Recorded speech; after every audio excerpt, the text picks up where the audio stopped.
So here we begin with the public meeting 2 of the AI General Assembly.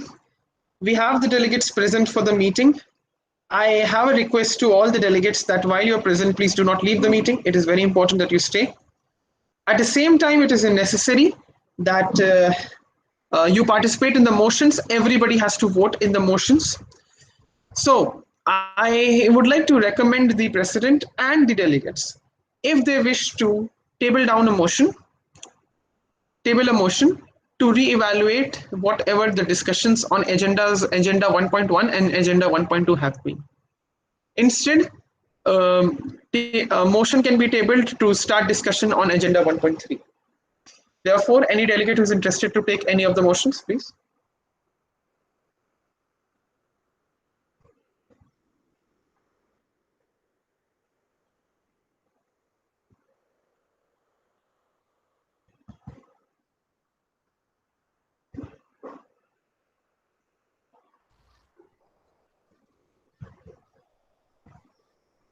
I would suggest a motion to proceed with agenda 1.2. Thank you so much. The motion is taken into consideration. I would like to request the delegates to vote ayes to support the motion and vote noes to do not support the motion. So please go ahead. Yes. All the delegates have to vote aye or noes. Yes. 2:0, 3:0, 4:0, 5:0. Okay, 6, 7:0, 8:0,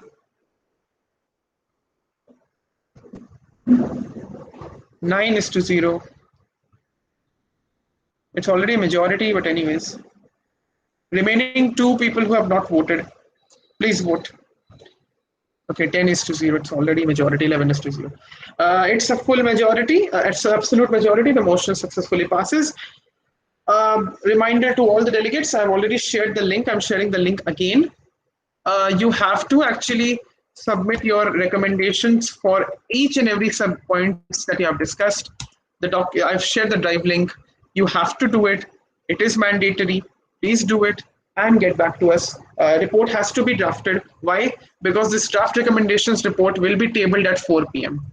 By 4:30, if you're submitting, even if it means 4, so 4 if you submit or 4:20 if you submit, and it needs to be passed. Because once the recommendation report comes, we will take any questions if there are. If there is no dissent on that, then we'll go for the voting. If then it passes successfully, then the report is published. That is how it will go on for the press conference that we'll have today. And obviously, it will be used in the panel discussions, because every panel discussion will have a specific report, like for tomorrow, for today, and day after. So, okay, let's register interest in that way. The first speaker will be Anurati. Anurati, you have 5 minutes to begin with. Thank you.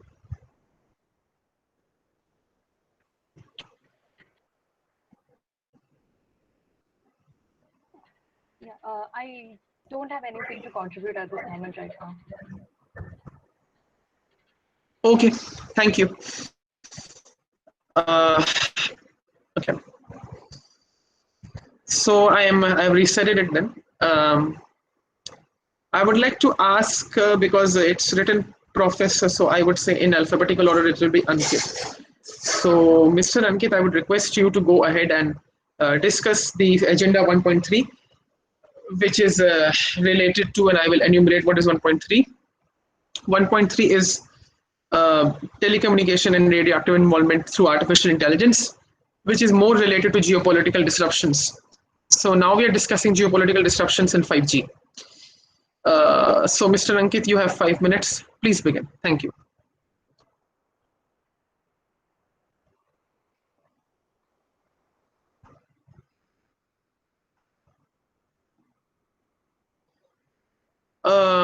Mr. Ankit, can you hear me?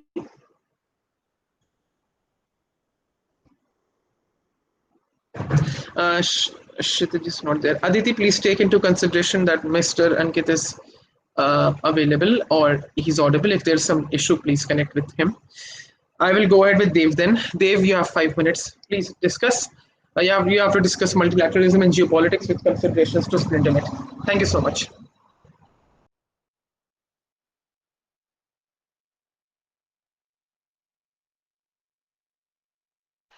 Am I audible? Hello, am I audible? Perfectly audible. Perfectly audible. Okay. So there are several reasons. There are plenty of reasons for the technology which is emerging today in the highly competitive industry, and the race for the intellectual property that can be licensed by the burgeoning markets for revenue. Now, first mover advantage comes for the potential economic gains from 5G development and deployment, and the civilizations which are likely to be dependent on 5G, and 5G's potential use for military applications make it a prime candidate for political influence. Now, indeed, we can already see that many governments have been involved in the 5G standard development and the decisions with regards to spectrum allocation and auctions and regulations to protect these next gen mobile data networks from cyber threats. Now, even the location of the 5G supply chain participants can be a point of contention when it comes to negotiations within the political realm. Now, this most recently, governments have begun, scrutinizing the vendors who manufacture the 5G infrastructure, and they have new devices have been made to establish as to who would be permitted to sell this technology within certain countries. Now, never before we have witnessed such an extensive global government involvement in an technology which is, far-reaching out.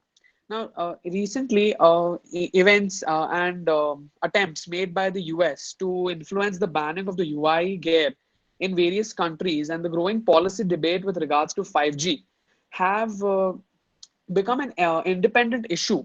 And this is now being debated over a lot of years. And this has shaped the trade and foreign policy to an extent which can even go up to international armed conflicts.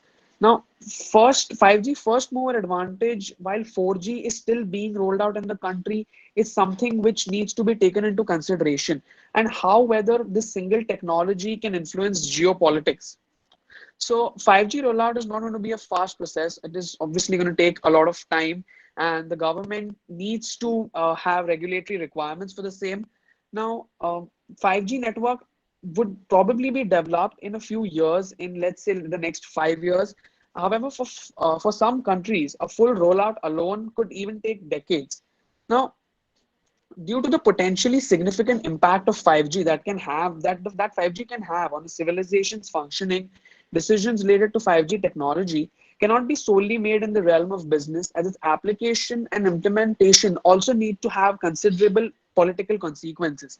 Now, if one looks at it from purely technological or a business perspective, then under such cases, it would be ideal for tech companies or first movers to roll out 5G decisions. Yet, many governments need to enter into um, uh, proper legal regimes, and there have been political debates surrounding the technological concerns and the various concerns related to 5G becoming a political issue.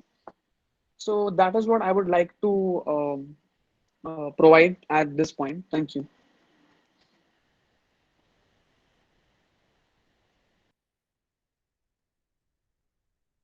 Thank you, Dev. You had 2 minutes, 5 seconds approximately. I now pass the floor to Mr. Goffey. You have 5 minutes. Thank you.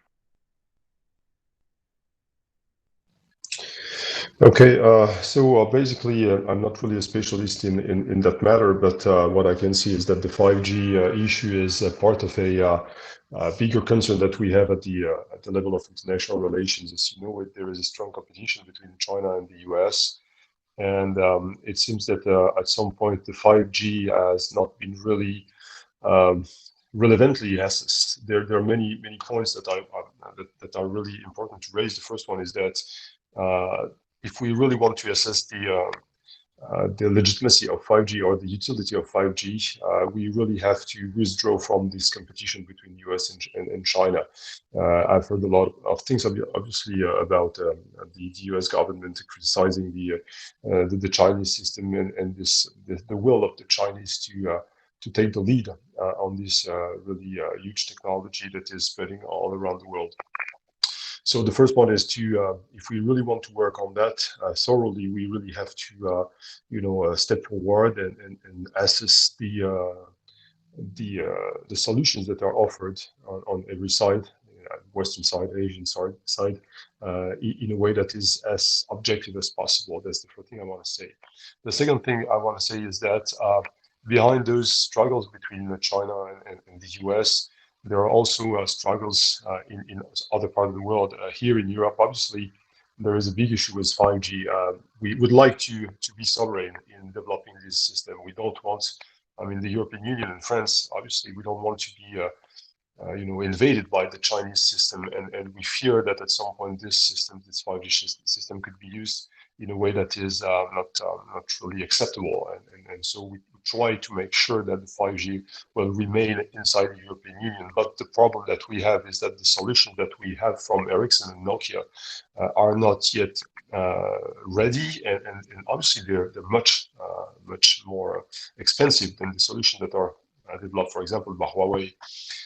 So the point is that it's really difficult to balance between the financial interest and the values or the ethics that is behind the use of 5G and the risks for national security in terms of maybe having China hacking our system or just stealing some data from the European Union and European citizens.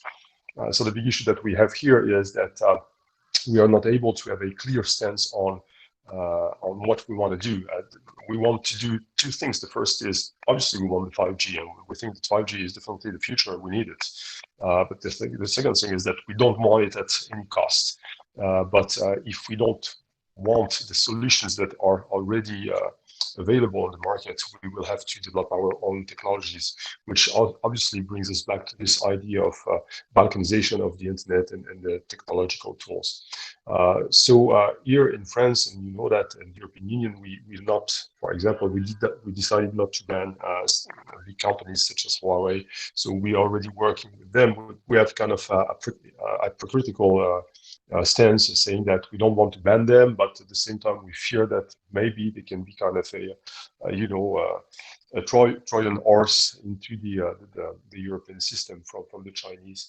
So the big issue with the 5G is that we have, as I think it's a bigger issue with artificial intelligence or technologies at large, is that we have to make choices between our financial interest or even what is really important for our people. Is 5G something that is really necessary? Do we really need that in our everyday lives? And on the other hand, we have to make sure that if we accept the 5G, we will accept solutions that are not, that will not harm our people, that will not harm our citizens. So the competition is always between money and values, and this is something that is really critical here. So obviously the US has strong interest in rejecting any solution coming from China. China has strong motives to reject any solution coming from the US. So the first thing is that we have to withdraw from this competition, international competition. But we know and we see that the 5G is shaping the international relations and the geopolitics in terms of maybe re-injecting this, Cold War way of thinking of the world, the East and the West, through this technology, which is only kind of an argument that is not really relevant here. But once again, and I will finish on that, we have at some point to make a choice between financial interest and our values.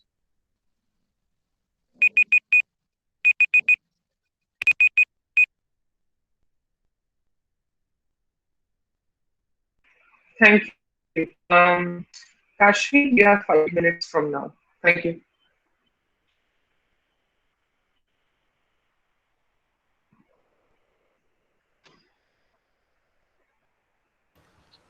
Hello, am I audible now? Yes, Hello. Kashvi, you have 5 minutes for, Yeah. yes, you're audible, and you have 5 minutes from now. You can begin. Yeah. Okay. So, so with the era of 5G that is coming, the difference is quite visible about like people, like the whole research that people have been doing. It's quite visible that the difference between 4G and 5G. 5G will support a lot more technology, and countries are even expecting it to support an entire country, like the water systems, electricity systems, all like in future would be supported by a 5G infrastructure, a 5G setup system. So this is the whole this is the problem, this is what people are worried about, that if critical infrastructure of a state is based on the 5G network, then how will this be regulated? Because if any state manipulates with the 5G system, then that would bring down their entire national critical infrastructure. So how do they go about regulating 5G? So definitely, states are taking approaches of like limited rollout to like people who are handling 5G, which is definitely a thing that needs to be done. Entities that will be like taking out 5G would depend upon spectrum availability, technology, infrastructure that is required, and this would require various stakeholders and entities that are involved. But there has to be certain standards or certain regulations that have to be followed, even to give out this facilities to other stakeholders. So it does have to be in a limited nature, because if 5G is that important to the states, then it is something that will definitely be that needs to be much more regulated than the usual things that we see.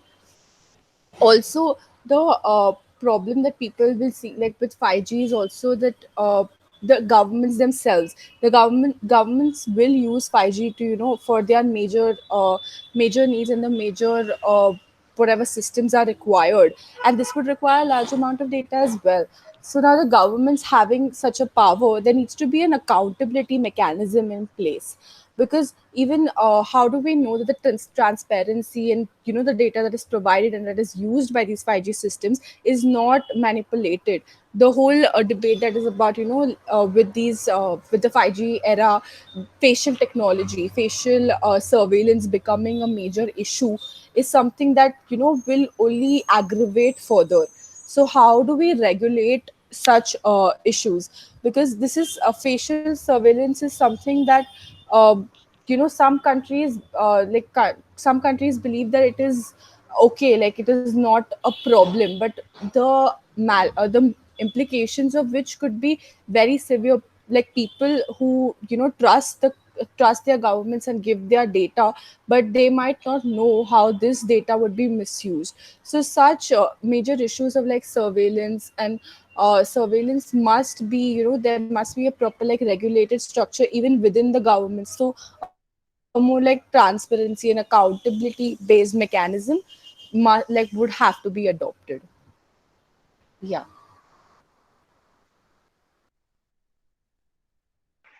Thank you, Kashmi. You had 1 minute 48 seconds left. I now pass the floor to Mridutpal.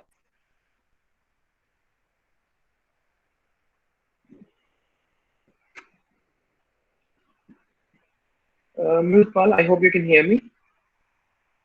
Oh, yes, yes, yes. Um, First of all, I'd like Go to ahead, say, please. yeah. So first of all, I'd like to say that um, what is 5G? The G in, I mean, everyone knows this very well, very well. The G in this 5G means it's a generation of wireless technology. The only thing that's different in each generation is the air interface that it has.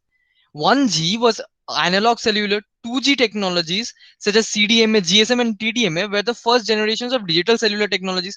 3G technologies such as EVDO, HSP, and UMTS brought speeds from 200 kilobits per second to a few megabits per second. 4G technologies such as WiMAX and LTE were the next incompatible leap forward. That is 3G technology. 3G towers were not able to intercept the waves that were required to make 4G communications, and they are now scaling up to hundreds of megabits and even gigabit level speeds. 5G brings three new aspects to the table: bigger channels causing speeding up of data, lower latency causing the data to be more responsive, and the ability to connect a lot more devices at once. Now, it isn't a clean break from 4G, because 5G phones all need 4G networks and coverage, because the initial concept, the concept of 5G that is present at right now, is really not a standalone concept, because it's a non-standalone concept, and it relies on 4G networks and 4G grids to be able to make calls. Because the moment we call someone on a 5G phone or a 5G network, the network shall go back down to 4G to make us be able to call that person or to establish communication. And certain maneuvers have been effectively put into these systems that so that the users can effectively switch back and forth without actually being able to know what is happening. 5G and 4G channels invisibly, and they seem seamless to the user. Now, this is the 5G evolution that is being referred to by all the industries over the world, most of the industries over the world. Now, it is much of a misinterpretation, and it is not a misnomer, but it is a misinterpretation, because 5G evolution is not really there. It's not a standalone concept. It's a non-standalone concept, and 4G networks are still necessary for 5G to work. Now, with reference to that, localization of data can definitely have its implications, can definitely have bad effects on diplomatic relations. Because I remember a few minutes earlier, I talked to someone on the chat that about the gaming community. Now, if now presently when suppose that if presently when, say, a group of players, a group of gamers are playing a game, say Counter Strike Global Offensive, they are playing, and they are communicating to each other over Discord as a server. Now, the moment that 5G steps into the ground, they will not be needing Discord. Now, that serves two purposes. Number one, Discord won't be as economically beneficial to the maintainers and to the owners of Discord as it is now. And number two is that the companies which have the monopoly over 5G will stand a huge benefit. Then what happens is these people, they communicate over the 5G network, and if by any chance it happens that uh, the communication that they are having is being intercepted, is being somewhat inhibited, is being censored, that will cause a huge problem, and that will most certainly cause a huge outcry. And that is just a yeah, that's just in one industry, gaming industry, which happens to be one of the uh, most economically profitable institutions, the most economically profitable businesses and occupations in the whole world. One of the that is, and it is very significant. So the use of 5G has to be taken into effect, and the millimeter wave causing radioactivity, that is something like AGI. It is not here yet. So there's no real practical use of in pondering over it. So thank you.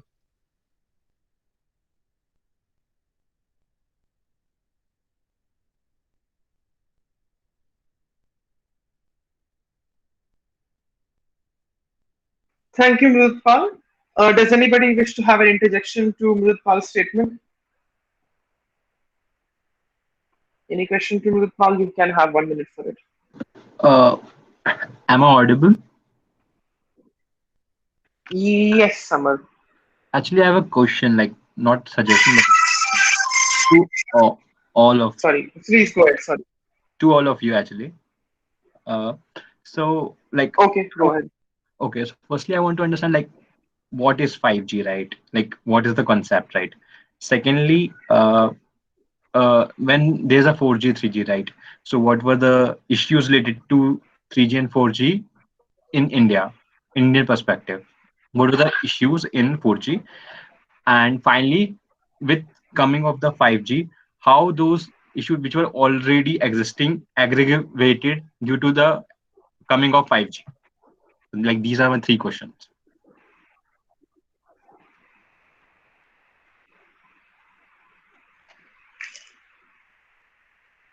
Mrutpal, please respond. Try to reply.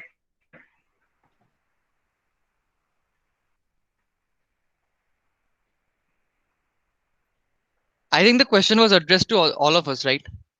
Yes, all of it, all of you. Oh, okay, okay, okay. So, if I may, in a very simple Please, sense, as far as my understanding yes. of 5G technology is concerned, in a very simple words, uh, to carry, if we have to move from 4G to 5G, we need to have a large amount of data transfer. And for that, huge amount of energy will be needed. And for that, uh, a wavelength that will be able to carry huge amount of energy that will be required, uh, and for that there will be a need of multiple um, antennas to transmit that data. And in 5G, what we are doing, like in 4G, I mean, earlier we had few antennas far away and that was able to capture a large area. But in this 5G, there will be smaller antennas at very close intervals, which will be transmitting high amount of, you may say, radiations or microwaves, which will be communicating with the phones, 5G phones that we have. And as earlier it was mentioned that it has low latency and it can simultaneously connect with large amount of devices. So it works as uh, the 5G is able to, like a laser does, 5G is able to direct its signal in one particular direction. So rather than spreading it all around, it will be able to direct its signal to a particular device, say mobile device. And in this way, it will be able to provide very fast data uh, to the devices. Moreover, a concern that is being raised is that because of this high amount of radiations, uh, there will be a long-term impact on the well-being of humans, as well as it is already impacting the uh, life of birds, for that matter, because it has very high, very large surface area and very less weight. So these are the concern that is being raised. So basically, it requires huge amount of data transfer with high energy radiations to that particular mobiles. So this is in a short summary of how 5G is different from 4G. Okay.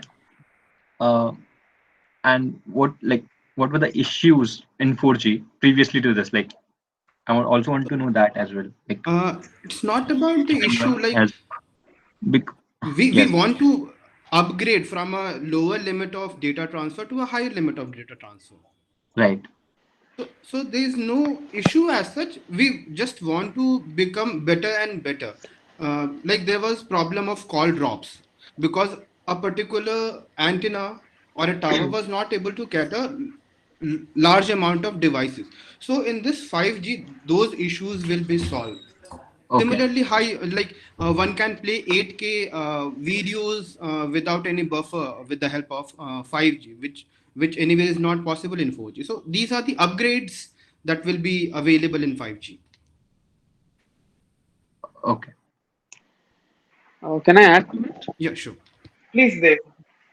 Yeah, so 4G was simply a network which focused on providing high-speed voice and data service, the voice over internet calling, that is the VoLT, which was developed by 4G. However, 5G, according to what I have read and understood, is an entire network. It's an entire system which has been computed in order to enable the growth of artificial intelligence in every walk of life. And apart from that, it is also in order to enable motion to photon latency with 5G enabled mobile or wireless virtual reality, mixed reality, augmented reality. And this is something which is 2.7 times faster as compared to 4G networks, which will help to transfer a network at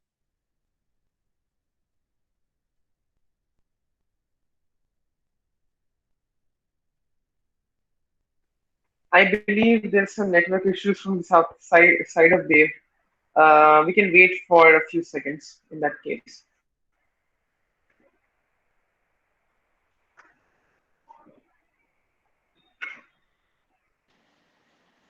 Hello, am I audible?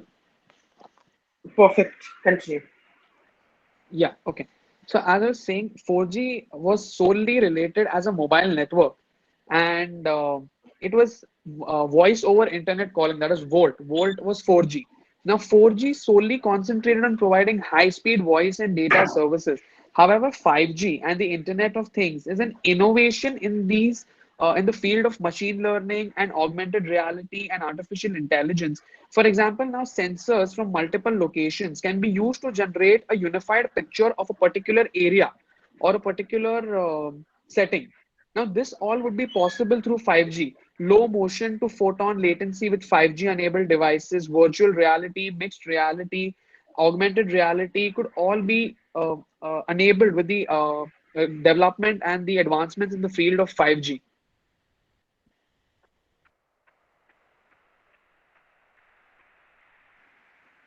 Yes, that's it. Great, Okay. great. Okay, But then very again, good. high speed. Okay, Mr. If I Mali. may, Then it is the last statement. Then we have to go for Prakhar also. Yeah. yeah. So, but then there still we can have augmented reality systems and virtual realities operating devices are there, and they operate just as well on 4G systems. Then is the drive for 5G pure Darwinism, or is it like really significant or necessary, or is it just pure Darwinism, like we have to adapt to survive? The transition from 3G to 4G took a lot of time, and the transition was necessary with the growing time and the growing age. And with now, with the current pandemic situation, with everything being online, everything being through the artificial on the internet and artificially working. So I believe 5G network is something which needs to be developed. I agree with your point that virtual reality and augmented reality function very well on 4G networks. However, they're developing. Now, in fact, companies like OnePlus, Apple, they're even hosting their phone launches and their product launches through augmented reality.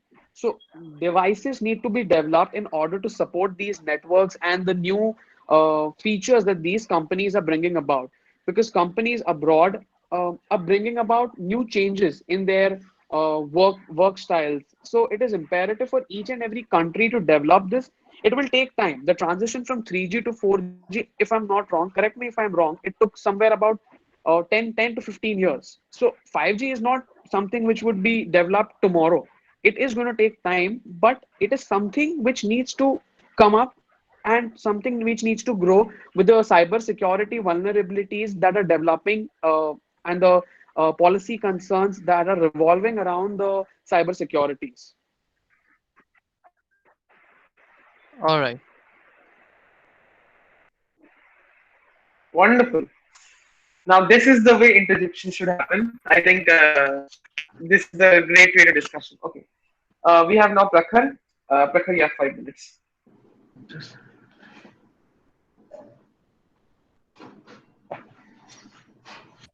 Hey, good afternoon. So we are talking about 5G and internet governance. So, and this Hawaii is has been a major point of discussion all around the world, and Hawaii controls around 30% of the global network communication devices. However, I will like to bring into focus that the IPR of 5G is registered with Ericsson, Nokia, and Qualcomm, and Huawei comes to at a fourth place in terms of IPR registrations regarding 5G. So for technological development, Hawaii is quite behind the others, but then it is able to provide the services at a much cheaper rate and the infrastructure as well. And as far as India is concerned, the Indian telecom companies are going through financial stress. And amidst this, if we expect that it is going to collaborate with Ericsson and Nokia, which are providing costlier solutions, it doesn't seem viable. However, um, going with Huawei with apprehension of snooping and backdoor Chinese government spies acting there, as the allegations are, that is also not warranted. But as now USA has lifted the ban, and so India might not be able to resist Huawei, and moreover, these are allegations, and I whether and to what extent it is true, that I'm not sure of. So however, the positive side is Indian government has recently allotted a huge budget for its 3-year plan for developing indigenous 5G technologies. And Geo also has recently announced that it has come up with the solution of global standard. So we are actually developing, and we need not be dependent on Huawei. And however, we have our problems as well, because as we don't have in much safeguards, we don't have any security provisions, we don't have any critical information infrastructure.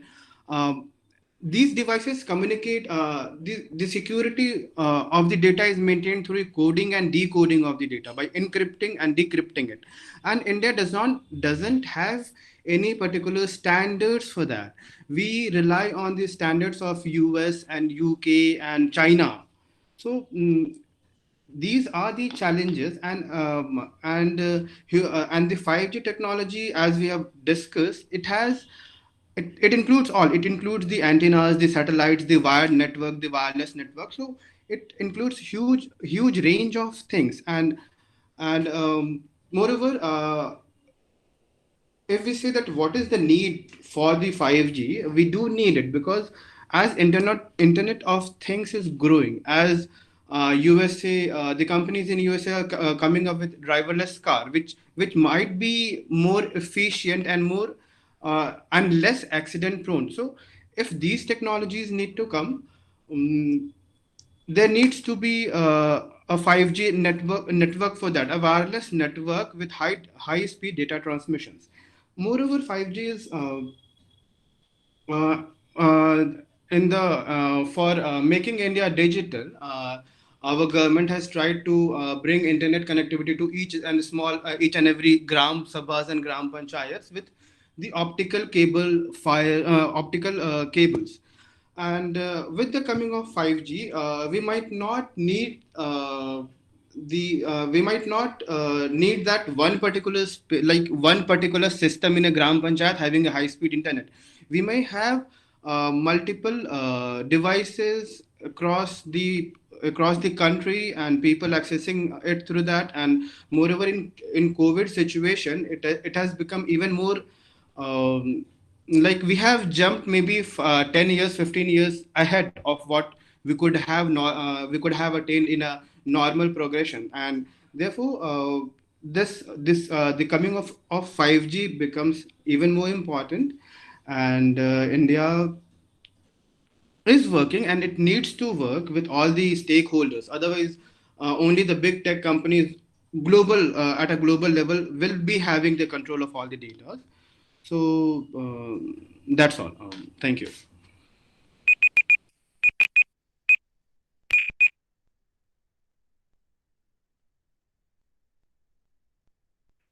Thank you so much. Now I pass the floor to Prantik. Prantik, you have 5 minutes. But before Prantik speaks, if there is anybody who would like to use the point of information uh, to the speech of Mr. Prakhar. Yeah.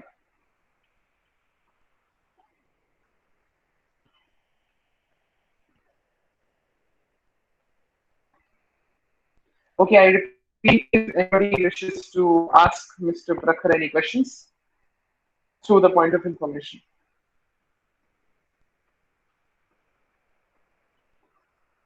Okay, thank you so much. Prantik, you can take the floor for 5 minutes. Thank you, Vivardhan. So, like before starting, sir, we have to understand that why this 5G was introduced in the first place.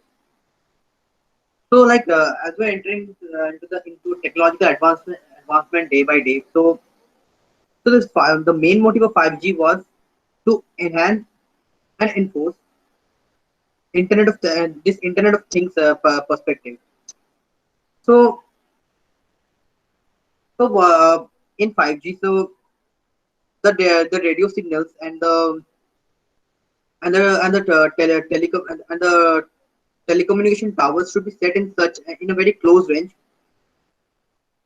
which will actually enhance, which will actually help in the growth of other devices which will be actually connected and will use those radioactive signals in place. So like the very basic example which I can think of is right now is the AI enabled cars of Tesla. If tomorrow in India, if we introduce AI enabled cars, so a proper 5G network, 5G infrastructure should be existing, or else it won't be very much possible to introduce such type of vehicles or any such devices as in place. So like coming like coming to the topic, as I've already like earlier discussed, with regard to the regard to the data protection and the with the regard to the data protection thing also, that where I've mentioned that if what if AI has been integrated into telecommunication sector, and what will be the repercussions and what will be the pros and cons of the thing. So look, so if we actually like integrate AI into the telecommunication infrastructure. So look, as I like we have already since we have already entered into the since we have already entered into the like already like kind of in a progression like progressing stage, entering into the artificial general intelligence. So we can like we can understand that like the self-learning features of AI are continuously developing. So if you're integrating AI into the telecommunication sector, and into the telecommunication infrastructure to be precise, so what will happen is that the it will actually learn from the surrounding. The AI will learn from the surrounding, and if it sees that this but some like this type of like the government and or the domestic corporate houses are not like allowing such kind of data from transferring into the other jurisdiction. So it will do, it might it will kind of restrict the flow of data from flow of interjurisdictional data, which might be actually it can be a benefited on first hand, and it can have a negative impact too. So negative impact in the sense like or it can happen like some kind of essential data. Suppose like I've already given an example of the patient data from transfer from one jurisdiction to another. If during that time also like if it's actually obstructing the data, the patient might end up losing his life. So we have to understand the regular that the AI that integrating AI is fine, very good. I mean, on a, like it will be a great progress uh, towards a good technological advancement. But we have to understand that we have to like through the algorithms and all, we have to like feed input into the AI system, that which data it should allow and which data it should not. Like if it's obviously it's a critical personal data, or a sensitive personal data which it should not be transferred outside, then it's obviously it should not be.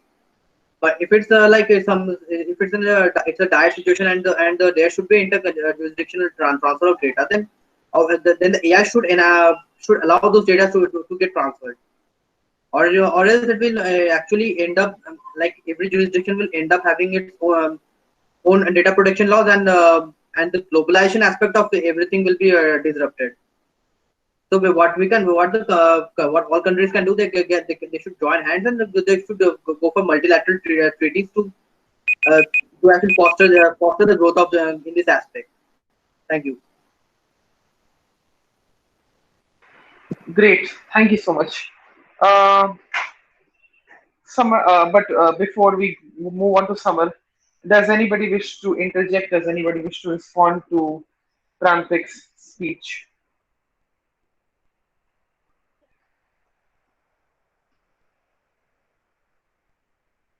Okay, since nobody wishes to respond, okay, fair enough. We'll go ahead with Summer then. So, Summer, now you have the floor Uh, for 5 minutes. Actually, I have nothing to say about it, but I actually have a question again, like if I can ask. Okay, you can have a point of information to Prantik, yes. Okay, so it's a little off the topic, but still. Uh, so like government banned 58 apps right now in India, right? Uh, so in that scenario, what if, because I've seen through the internet that certain apps still works, like people do by jumping the VPN servers, right? So I'm just asking, like, what will we do in that aspect? Like the agenda is to ban those apps by the government, but while jumping the VPN, many servers still works. So how would we regulate this issue? Like jumping off in, like, well, it's illegal, I guess. So is that question for me, right? Yes, everyone. Okay, everyone, right. So uh, your name is Samar, right? Yeah. So Right, someone like if you're aware that VPN is particular not illegal in India. Okay, so if I'm talking from an Indian perspective, VPN is not illegal. right, Neither it's illegal nor illegal. So in the first place, you can obviously use VPN. Even if you go to China, you can use VPN there. So like if you are a foreigner and going to China, you can access WhatsApp and Facebook through VPN only, or else you won't be able to do it. So what you are asking, like if I'm tapping into another server through VPN, so it's kind of a, like I may I'm like a kind of a, like uh, putting a curtain on my actual jurisdiction and trying to trying to right, like transfer data, right? right. Because suppose an app which has been banned in India, right? It's illegal, right? But by Yeah. jumping the server, I go to a Singaporean server or a US server, I access to that particular app. So to what extent it affect the sovereignty as well as to the personal protection of that particular person who is using that jumping server.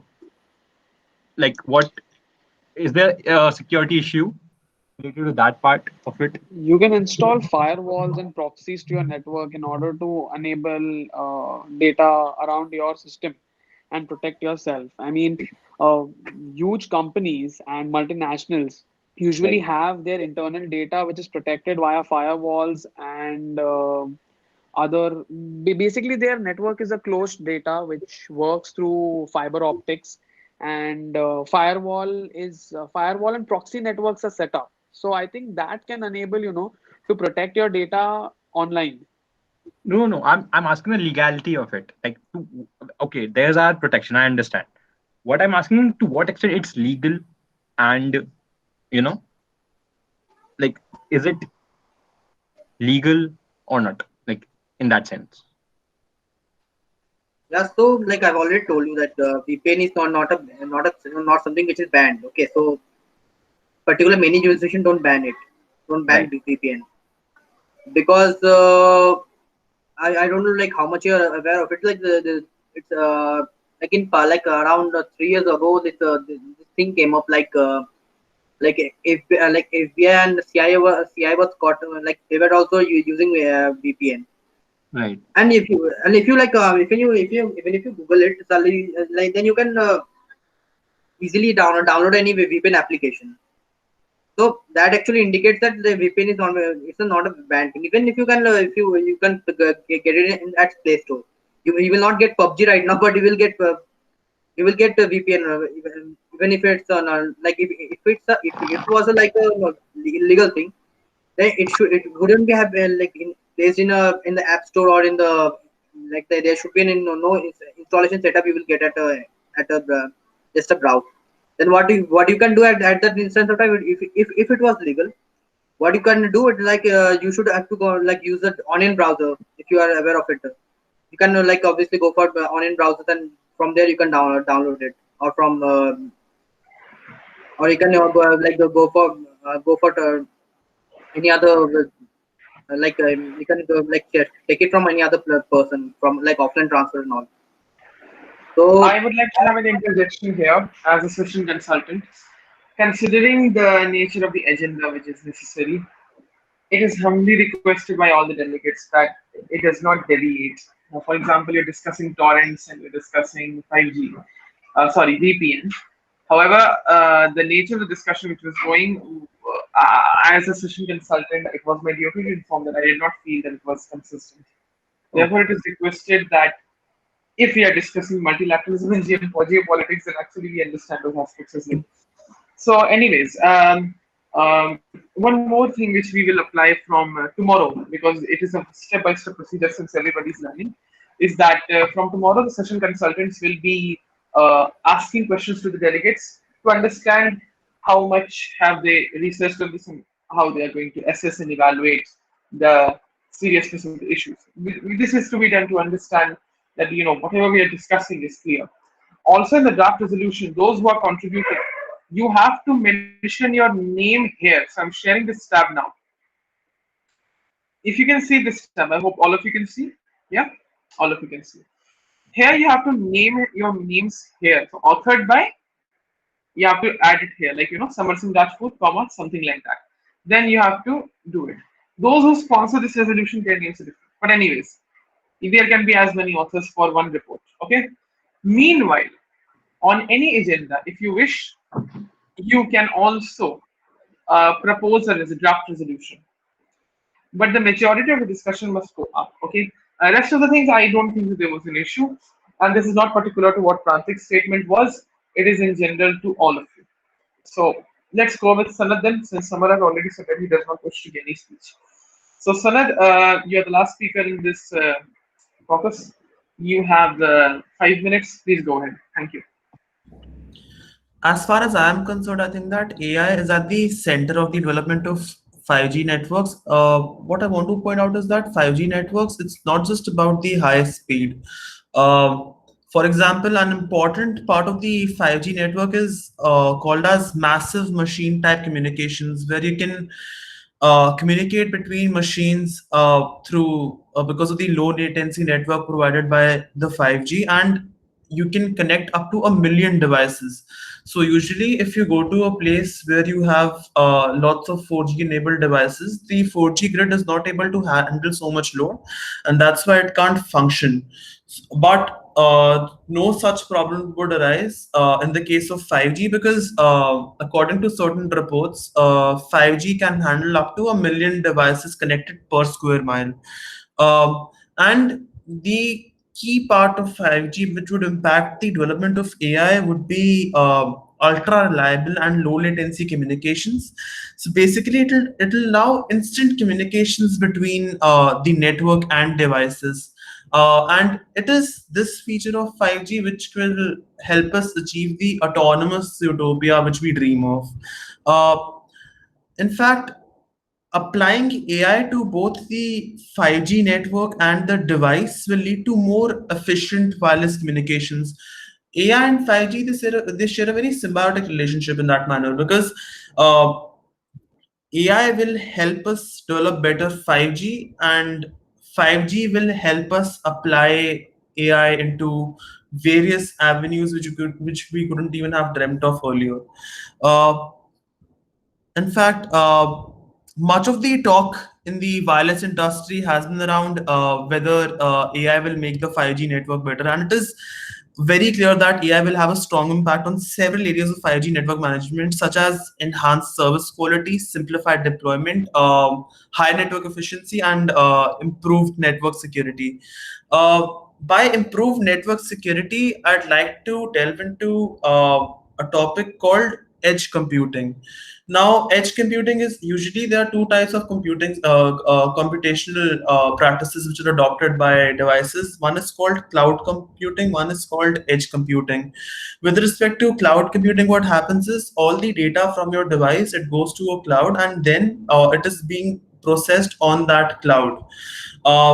When it comes to edge computing, the data is being processed in the device itself. And for the data to be processed in the device itself, it requires high amounts of network speeds. Thus comes the reliability on 5G.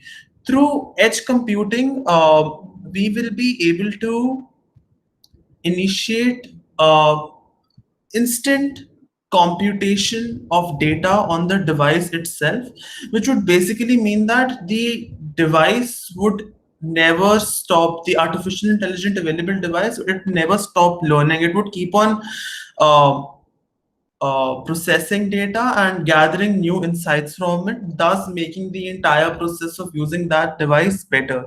But it is with the increased efficiency of the device, this is where also the problem comes in, because since the device would be storing your data, uh, the data should be encrypted in such a way that it is unhackable. Now, even though clouds are often deemed to be as unhackable, but we've always heard or seen news referring to how a cloud crashed, or how a data cloud crashed, or how a data cloud was hacked. This is something which we have to deal with. Moreover, the parent company of the device would have access to the data which is stored in our Internet of Things device. That is also one thing which we need to take care of. Uh, and basically, 5G is the next step to the AI evolution. Through AI evolution, I'm talking about autonomous everything. By removing the human element of it and employing machines, we would be able to save a considerable amount of costs, and the government could employ the saved funds into other areas of development, such as human capital, defense. Basically, this would provide a major economic boost to the government, and that is why it is important. And the thing which needs to be regulated under it, I guess, it's probably data. That's it from my side. Thank you so much. Any rebuttals or any points of information to Sanad? We are welcome, please. Anybody? But please ask relevant questions. If the nature of the question is not reasonable, then we will not consider the question reasonable. So please.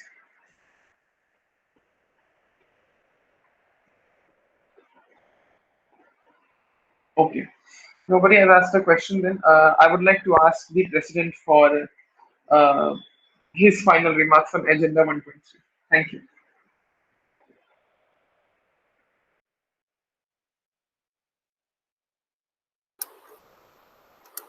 Yeah, hi. It was quite interesting to listen to various thoughts on this.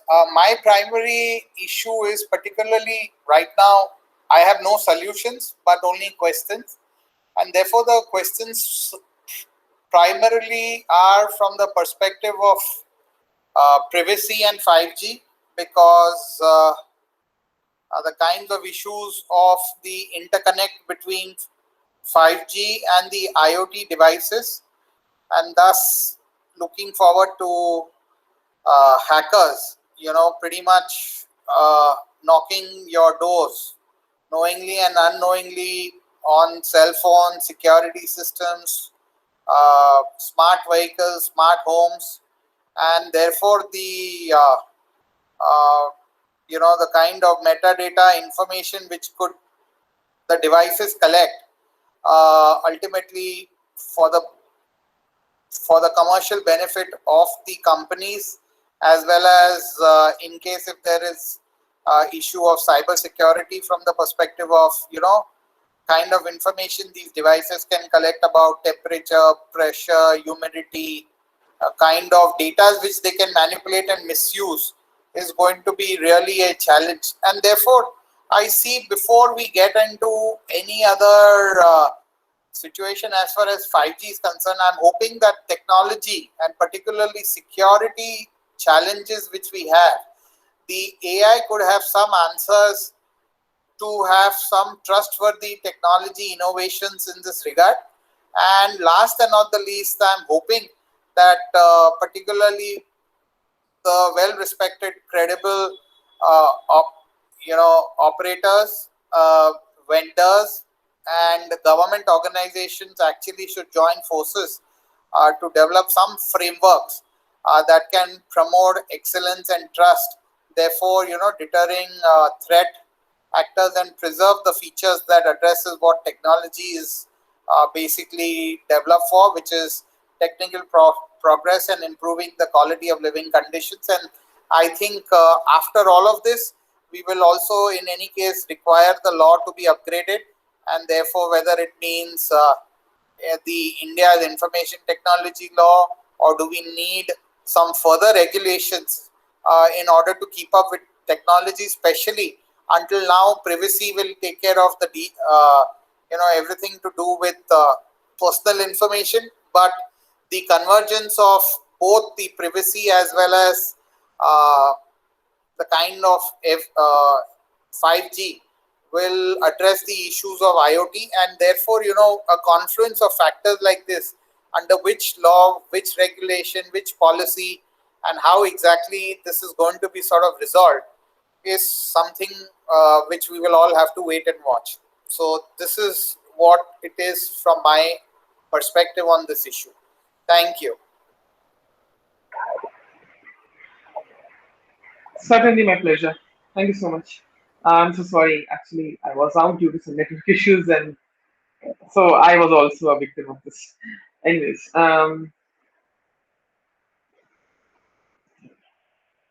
so let's go ahead with another motion. So, in the draft report for today, the authors must mention their name. Thank you for mentioning your name, Dave. Somewhere it is requested that you also do it. And the rest of the members, please contribute because it is necessary.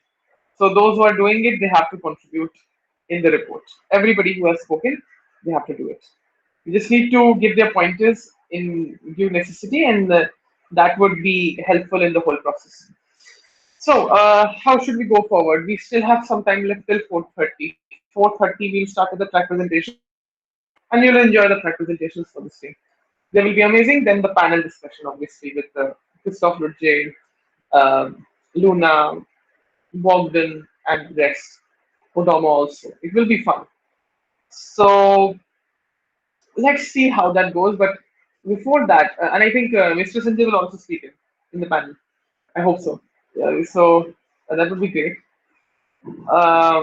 Now, let us take the considerations accordingly and see what we have to do. So first of all, I have a question: if there are any motions on the floor? Okay, there's no motion on the floor right now. So a motion can be passed on agenda 1.4. We have discussed 1.3 very well is this time. Some of the aspects I did not disagree, but most of them were very good. So I agree with them, to be very honest. They were nice. Uh, Before this meeting ends, I will definitely uh, try at my best that the discussion happens with reasonability. So let's see. So I would like to ask the executive board. So, sir, what we should do? Should we go with the fourth sub agenda, or should we propose something else in the same agenda? What do you think? Uh, I think we can go to the next agenda, but before that, as far as this issue is concerned, uh, are we going to sort of have some uh, pointers, report, or something a little more being discussed on this issue? Yes. So now is the time for making the report. So, okay, let me come on to the sub agendas we discussed so far. Uh, the second one actually has not been discussed, but requesting uh, just because I'll tell you. So the first one, how Select can be governed and foreseen, has been discussed. Data protectionism will shape in. Now, data protectionism has been discussed, but it specifically on countries has not been discussed, which is European Union, Asia Pacific, Atlantic, West Central Asia. When we say West Central Asia, it is Kazakhstan and all that region, along with the Middle East, from Israel to Saudi Arabia, all that, and Africa. So obviously, it confers every continent except Russia and China, because and I think Russia, China, and for that matter, at America, North America, South America. Leaving that, because they are also some centers, we actually were going to discuss this. But I don't think so in that case it was discussed. But anyways, this is one thing. Customary international law motion was produced by Dave, but it was not accepted. But still, if necessary, a new motion can come in on the same. There's no issue with that. So um, I think if we wish to discuss in this last segment, because I think um, by 3:40 we should start making the report. Okay, we should start making the report and take the pointers on every aspect that we have discussed so far. Does that work with all the delegates? What we can do about it? Do you think? By 5:40, we'll end the debate, and then we'll go for informal consultations. In the informal consultations, we'll start making the report. We'll draft it together.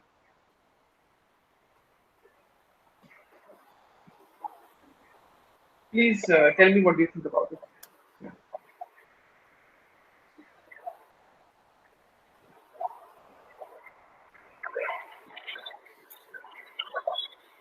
Okay. Okay. So the meeting will be adjourned at 4:30 for next day at 10:30 a.m. This is for this time.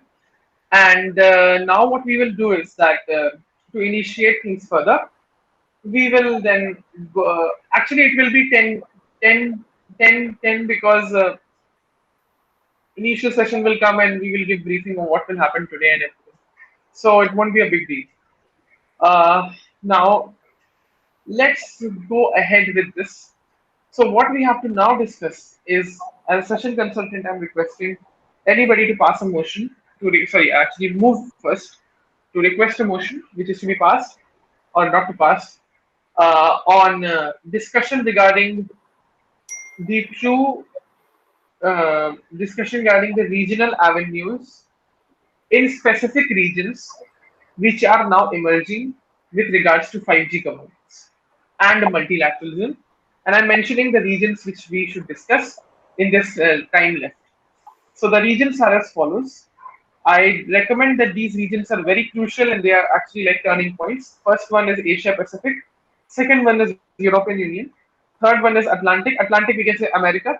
But we can say, okay, you can make it a preference which you wish to discuss first.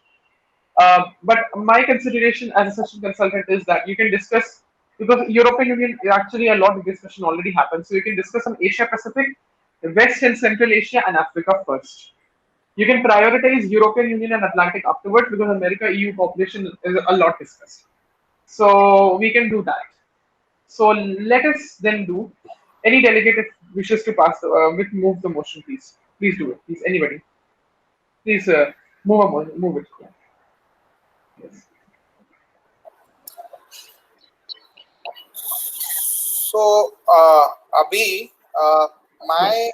other thinking was, yes, I agree with you that as far as EU, North America, and all this, we've had a lot of discussion and whatever it is. Yes. Uh, Rather than picking up Africa, uh, given the kind of both the data and business perspective, wouldn't it be Right. better that at least we can try and look for discussion something in the Middle East? Because Middle East geopolitically is much more active, both from Western uh, country perspective as well as from an India perspective. Okay, considering that we can discuss the Middle East and Asia, let's do that. Africa can be the third priority. I request to keep it Africa, but what we can do is, it is up to the delegates. The first will be Middle East and Asia, and then you can discuss Africa. That actually can be a better way to go ahead. Yes.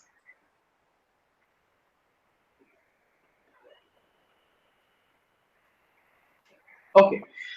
Thank you so much. So I would request either the president to move it or the delegates to move the motion, please. Yeah, let's go ahead. Go ahead. Yes. Yeah, motion to move to the next part of the agenda, Middle East and Asia. Okay. Thank you so much. Those who agree with Mr. Guffey's motion, please say aye on the chat. If you do not agree, please say no. Thank you. The majority vote will be agreed. Okay, 1:0, 2:0, 3:0. Okay, still 3:0. It's not a majority. It's still a minority in its own. So, members, please vote.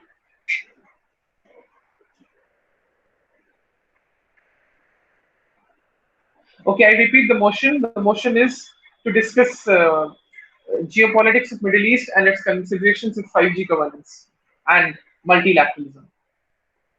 Those who are in agreement, please vote aye. Those who are not, say no. Thank you. It is 3:1. Rest of the members are required to vote no, 3-2.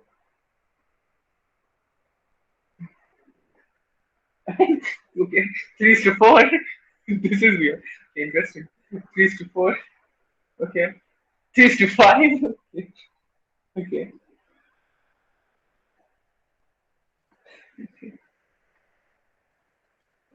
It seems that Middle East and Asia are not really in the scope, right? 3-6. I mean, it's a matter of research, guys. You got 3 weeks Oh. already. In all humor, can I just Yes. behave like the acting president and go against the opposition and still go ahead with the bill with a veto? We have not yet granted the veto power, but No, in no, that no, no. case, I said in humor.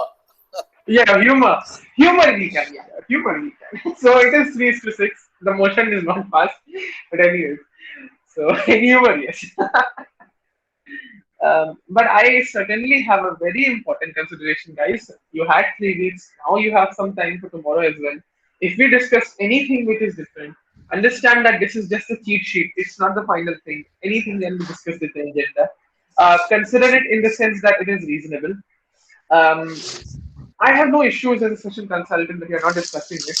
But a recommendation is that if the same is not discussed, then actually purpose is lost a lot of time. That's something which is not reasonable. So, like for example, maybe on the third day we will discuss AI ethics boards in companies.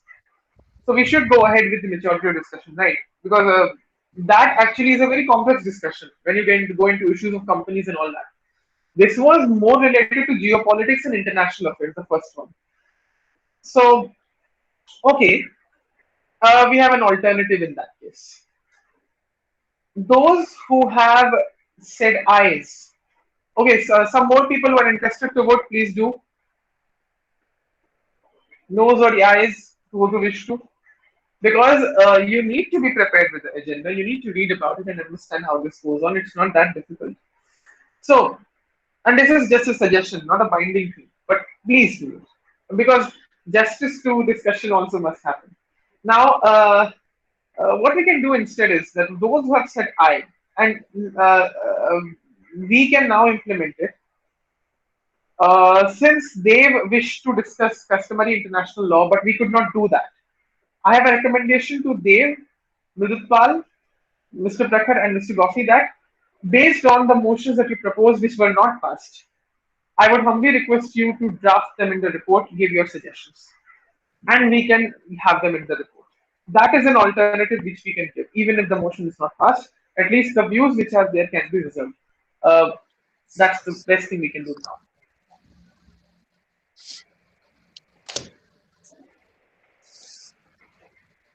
I hope that is reasonable, everybody. Great. So, Dave, I think that's reasonable with you. Yes, yes. So, and yes, whenever you give pointers, everybody, please make a bullet point and explain what is the subtopic because that will be easy for us to understand. Yeah, Mridutpal, same thing. So now it is 3:24. So we can either adjourn the session and request you. Okay, uh, we can request. Okay, fine. We cannot join the session early. I have no issues with it. We still have 1 hour before. But I humbly request that let us discuss the recommendations report and let's start drafting it. So a delegate has to pass a motion to start discussion on the recommendations report for day 1, please. Or the president can do it, please.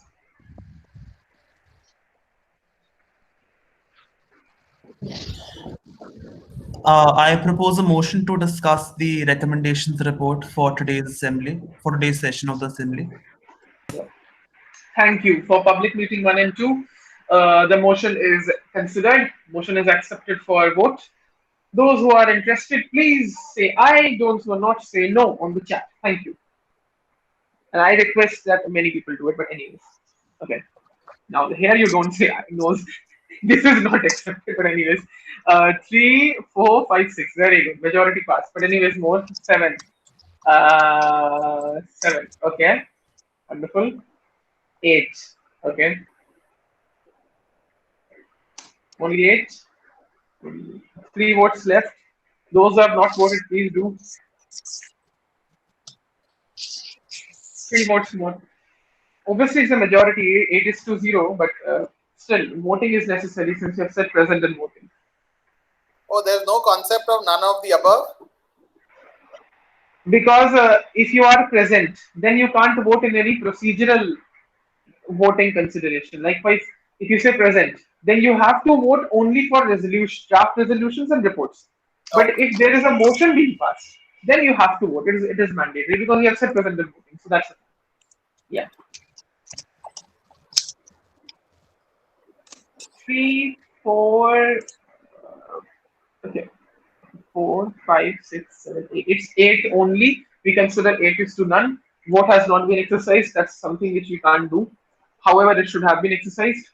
Therefore, that is not considered as a concurrent vote. Therefore, 8 is to 0. Utility of the vote is necessary. Therefore, the motion passes. Now we shall go for the drafting of the report.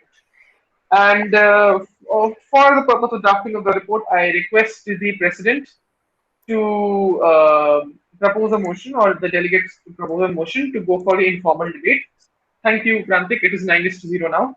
I request the delegates or the president to propose a motion to go ahead with the informal debate so that the recording is closed.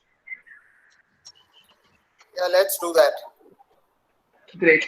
Motion is Okay. proposed. Yeah. Yes. Oh, so sorry. Yes, Mr. Gopi, please do it. Yeah. Sorry. No. I was just about to say motion to move to the informal debate. That's clear. Sure. Thank you so much. Those who agree with Mr. Gopi's motion, please say aye, and in the chat. Thank you. 1, 2, 3, 4, 5, 6. It's still 6. 6 is to 5. Very narrow majority. I think it's like 51% plus something like that. Members not voting. You have to go for the informal debate. Okay, 6 is to 5 and sorry, 6 is to 0 because no concurrent voters come in that sense, and despite requests, the right to vote has not been exercised, so we can't help it.